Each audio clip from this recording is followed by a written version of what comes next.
Masabtan na nan. Guys, ganyan pagluto ng ano guys, mayroong pak yung balat. O, kailangan pagpagod na yan guys. Wala, okay na, kainin na. Hindi na kailangan na ano pa.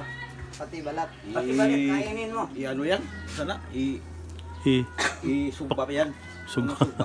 Inihaw nga. Ilagay mo. Inihaw.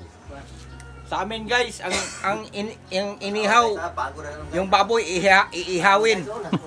Sa Tagalog, Guys, nasunog na gini guys. Basig ko na guys, oh. Pati sunog ka na guys ba? Balisan ko na siguro guys. Tama na nga, kung dili siya i-open, ana gina siya. Oh, maluto, dali na siya na. I-steam ra bagay na siya ganing mais. Mas high-tech din mo, dire, mas advance mo. Kay Manila, ilamang yung balatan man yun. Oh, i-steam na guys. Na sunog, wala na, di na kayo ma-appreciate timong corn, kay itom naman. Wala na lamig. Di ba pwede So sa ato pa, qualified yun itong recruit nga, kuan guys, taga Marcapulo guys. Sitcon man namin, gatong ilocon to. Kay pwede na pagurot. Lamig yun ang iyang kuan guys. Pagpakan mo na, isugba na po.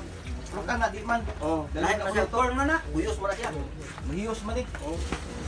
Corn man.